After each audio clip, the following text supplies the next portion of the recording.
Hi there, David Bean Cooley from TV Worth Watching. We're doing Best TV tomorrow. Tomorrow's Thursday, September 10th. The best thing comes from Peacock. It is a documentary that was shown earlier at a film festival, but this is its TV premiere, if you count TV, streaming as TV, which I do.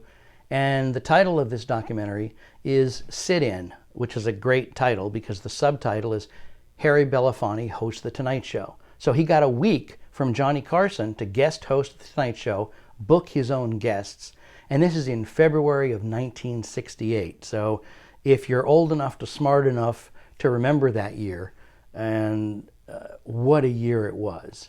And this is an incomplete list of that week's guests. Sidney Poitier, Aretha Franklin, Wilt Chamberlain, Bill Cosby, Lena Horne, Paul Newman, the Smothers Brothers, and two national figures who would be dead, assassinated within the next 4 to 6 months, Martin Luther King Jr. and Bobby Kennedy.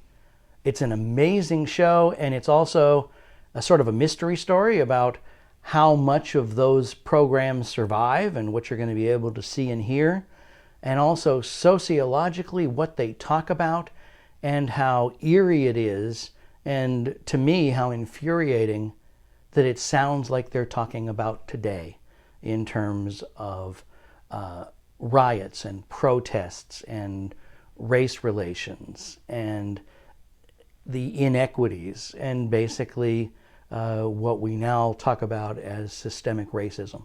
Fascinating show, and since I'm a TV historian, I love that too.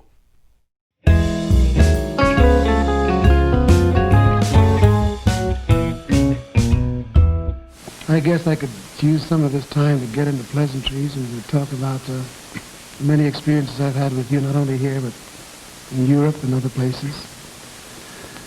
What do you have in store for us this summer? That's a good question. Well, I don't know about the summer. I guess I should begin with what we have in store for the spring.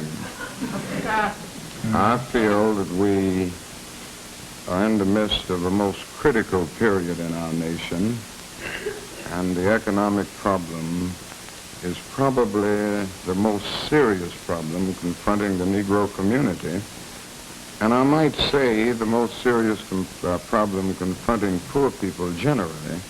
And I don't want to be narrow about this, talking only about the black poor in our country, because I must be concerned about Puerto Ricans who are poor, Mexican Americans, American Indians, and Appalachian whites. And we are confronting a major depression in the poor community. And I think the time has come to bring to bear the power of the direct action, the nonviolent direct action movement, on the basic economic conditions that we face all over the country.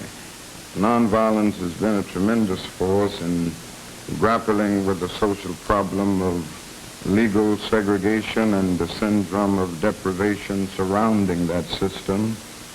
And of course it has been a major force in grappling with the political problem of the denial of the right to vote.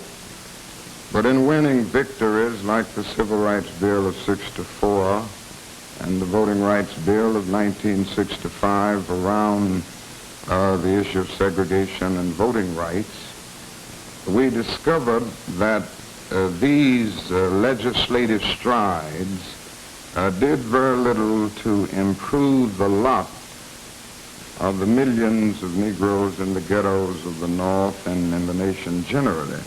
In other words, it did very little to penetrate the lower depths of Negro deprivation in communities all over.